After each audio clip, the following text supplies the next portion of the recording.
Hello, this is Renee, and Tom and I are on the Ultimate World Cruise, and we just docked in Malaga, Spain. Today we're headed to one of the most thrilling and scenic adventures you can imagine. We are going to walk one of the dangerous bridges in the world. Well, at least it was. Once we were cleared to dock, we took a 15-minute taxi ride and then an hour bus ride to the Caminito del Rey. Or why was it the most dangerous bridge in the world? Let's start with a little bit of history first before we start on this epic walk.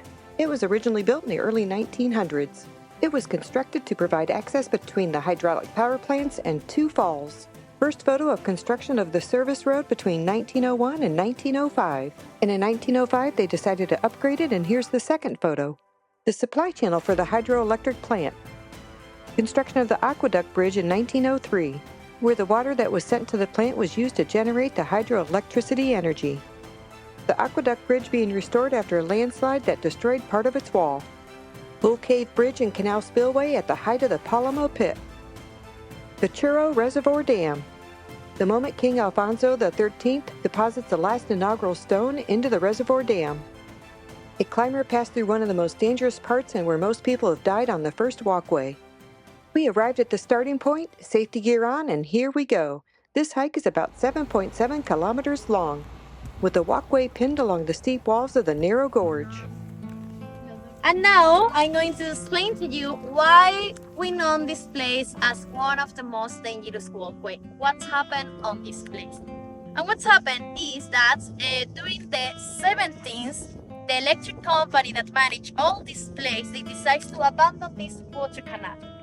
They decided to abandon the water canal because this water canal needed 80 workers here every day and every night for that to work correctly. So it's a lot of workers and a lot of salary to pay. So they decided to replace for subterranean pipe inside the mountain. And like this, the workers didn't need to be here anymore. So they abandoned all this place and they abandoned all structures, the water canal and the service road. And at this time, 70s, 80s, a lot of climbers start to arrive here. This is one of the best places for rock climbing. And look at, they will enter here and try to enjoy rock climbing on this place. And at the same time, like no one maintained, it starts to be really, really destroyed. And it's when some accidents start to happen. In 1992, the Andalusian government decides to forbid the people to enter on this place. But they only put an advertisement on the door that said, "Do not enter, it is dangerous." What do you think what's happened? When something is not allowed, it's like more interesting. It's like, oh, now I really need to enter on this place. This is exactly what's happened with this place. So more people were coming here. And in 2000, a big accident happened that changed the history of all this place. It was 3 boys that came here during the night, and they tried to cross the canyon with one cable. The cable connects both parts of the walkway, the train and the service road. It was for transport material at the time of the workers. When they abandoned this place, also the cable, it was abandoned, and the climbers started to use this cable as a zip line. So they put one pulley, one carabiner, and they jump on the cable. The cable was made for support hundreds of kilograms, so it was good to make a zip line. But one of the connections of the cable, it wasn't in good condition. It was exposed to the sun, to the rain, to the rock falls, and it was almost broken. Of course, these 3 boys, they didn't know that, and when they jumped the 3 at the same time, the cable couldn't resist the weight of the 3 boys, and they fell down in the river and died. Okay? So after this accident, they decided to close this place because it was so much. Okay? An ammonite is the fossils, one of the most common fossils. When it was alive, it was something like that. As you can see, is the ancestor of the octopus, the nautilus, this kind of animals. And ammonite, it was a marine animal. And why a marine animal is here on the mountain? Because here, exactly, we used to have the Tethys Sea. And this mountain didn't exist at this time. This was really, really long time ago in the Pangaea's time. So to the bottom of the sea, of the Tethys Sea, was a lot of sediment, sand, shell, marine animals of the ammonites. And all of these, it was on the bottom of the sea on different layers. One layer, another one, another one. And when the sea disappeared and the mountain emerged, the tectonic plate pushed all this layer and compressed all this layer that emerged as this canyon. So today you will be able to see all those layers but on vertical. These ammonites on the top of this mountain. That doesn't mean that the water of the sea arrived to the top of the mountain. That means that all of that, it was down, and now you can see up as this canyon.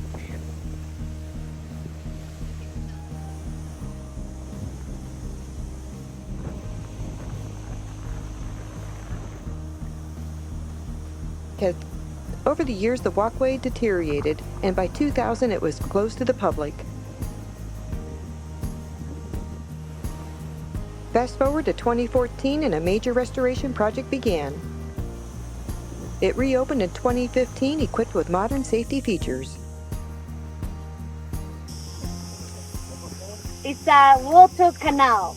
It's the water canal of the first 𝗨𝗥𝗟𝗓𝗏 plant. As I told you, the engineer built a canal because they needed to control the flow of the water. The canal had different gates, and he needed to open and close the gate every day and every afternoon. And that's the reason, because we can see all the canal all around this cruise.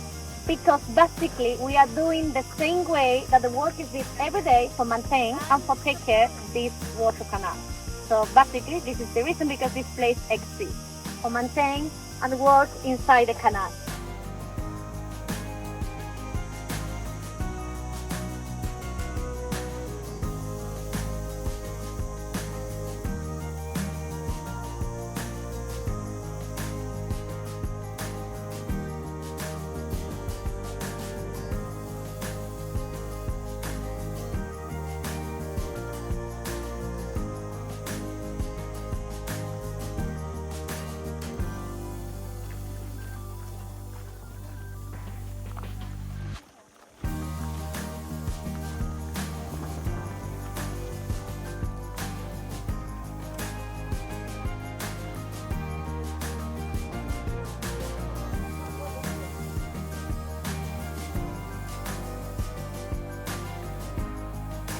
O'clock, they open the gate and the water enters, and they start to produce electricity. And at 5, 6 in the afternoon, they close the gate, and like this they stop the production of electricity. It was really important that all the workers close and open the gate at the same time.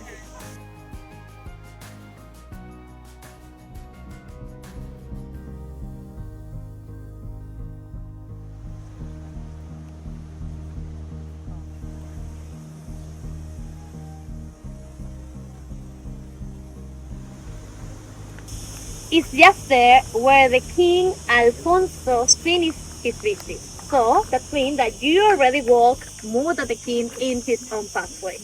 The day Alfonso was here, it was really windy and it was raining a lot. So even that it was previous to walk a little bit forward, they decided to finish the visit on the bridge. The king crossed the bridge, and just there a private train left him at the exit. After this visit, everybody here, the workers and the local people, they felt really, really proud that the king was here. So they started showing on in front of everybody, and they were saying that this was the walkway where the king were walking. King's walkway.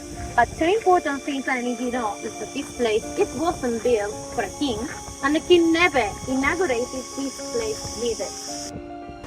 This is amazing. This is the last canyon, the Grand Canyon of 𝗨𝗏𝗧𝗏, the one that gives the names to all these plains, 𝗨𝗏𝗧𝗏. And we are going to enter in a walkway, quite similar to the other one, but this one is higher. And as I told you, we will see the glass balcony and the suspended bridge. If you're not afraid of heights, this is a must-visit attraction blending natural beauty and historical significance. Walking this path, you're not just witnessing stunning views, but also a piece of engineering history.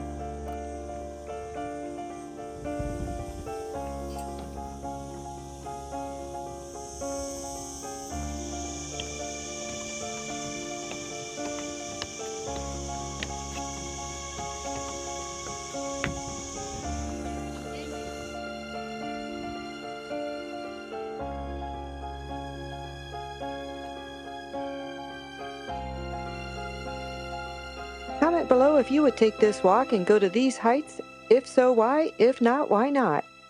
After our 7.7-kilometer walk, we stopped at a picnic area. Tom tried some local cuisine, and we headed back on the bus to go back to the ship. It was a fabulous day. Start the passage to the Strait of Gibraltar around 8:30, and it would last approximately 2 hours before we are in open waters in the Atlantic. Here's our itinerary for the next 4 ports. Make sure to like, subscribe, and ring that bell for more adventures from every corner of the globe. See you at the next port.